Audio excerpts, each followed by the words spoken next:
I'm doing it. I'm gonna hurt a couple of your guys' feelings today. We're listing out all the majors and the degrees that you should be avoiding like the plague if you're going back to school or you're starting college for the first time. Slap hands, bump fists, let's go.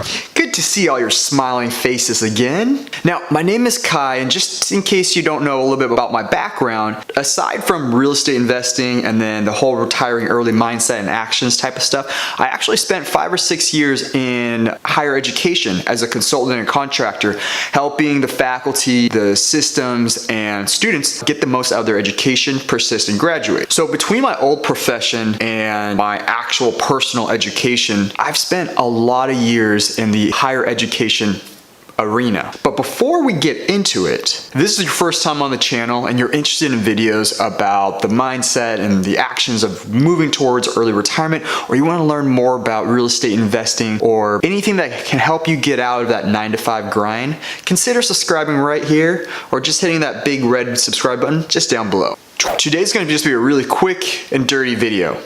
That sounded weird. It's gonna be a really quick video. I'm gonna run through the list of the majors and degrees from my experience and what I saw from students, and also my experience in higher ed of what I think degrees that you should avoid. And then I'll get into the why. So here we go. You got anthropology, librarian, or library sciences as I think it's called, communications, psychology, philosophy, general studies, art history, any language, music, and theater. All right, I can basically already hear some of you yelling at me through the screen. I am not hating on these majors, and they're good in their own right. However, this is the reason why I would never suggest those majors or the degrees to anybody who's going to school. Most students go to college for one primary reason. Other than learning, they want to get a job at the end of their college career. I have my own thoughts about that and how that's not the greatest plan, but let's roll with it. These majors are a part of a dying industry or market in our community and in the economy. But more importantly, these majors or these degrees, they don't educate you on what's the most important thing when you go to college. It's how to think and how to be flexible within the job market. Now, I'm totally going to admit that there are probably a lot of folks who studied philosophy or communications who are very successful now. I would argue with you that those folks are the exception to the rule. This is what it boils down to. Those degrees don't really prepare you for these 3 key criteria, what you need to be successful in either becoming a good employee, good leader, being a CEO or management of some company,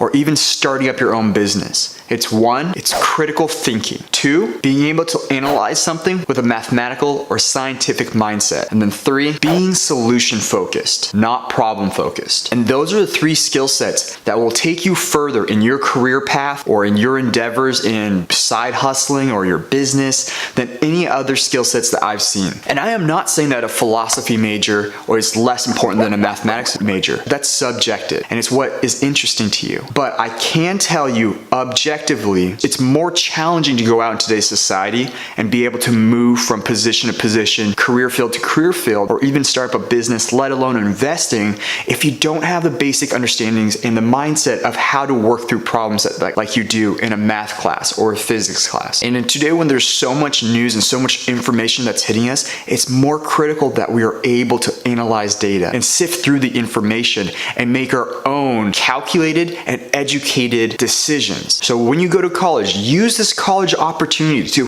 reshape and help adapt your mind and evolve it into something that's going to be useful, not just for one job, because that job can disappear. And that's what generates value in our world today. It's being solution focused, and how do you arrive at those solutions? These majors that I just listed off, team it up with another degree. If you can, double major. Do a liberal arts degree and do something else that's leaned more towards the technology or the math and science side. Your options for when you leave college is so much more broad than when you paint yourself in a corner of a liberal arts degree. And what I really recommend for a lot of folks out there as you're experimenting, you're going through college and you're trying to figure out what you want to do, try to team up a major that's considered tech, a degree that's more math or science or programming based, with a liberal arts study as a minor. That's a great combination to find the balance between both. Some of the greatest entrepreneurs and folks that I've seen outside of the college environment, they have this great ability to piece together the analytical, math heavy, the logic side of their brain, but they're also able to team it up with this creative, empathetic side that you get a lot of from those liberal arts type of degrees. And when you can combine those two things, you can be extremely successful in anything you do. You don't want to be too heavy on one side or the other. Now that's it for our short video today. If you liked it, you got a little bit of value out of it, hit the subscribe button right here or like it down below. Disagree with me, agree with me. As always, throw me a comment down in this comment section and I will answer every single one. And I'll see you guys on the next video.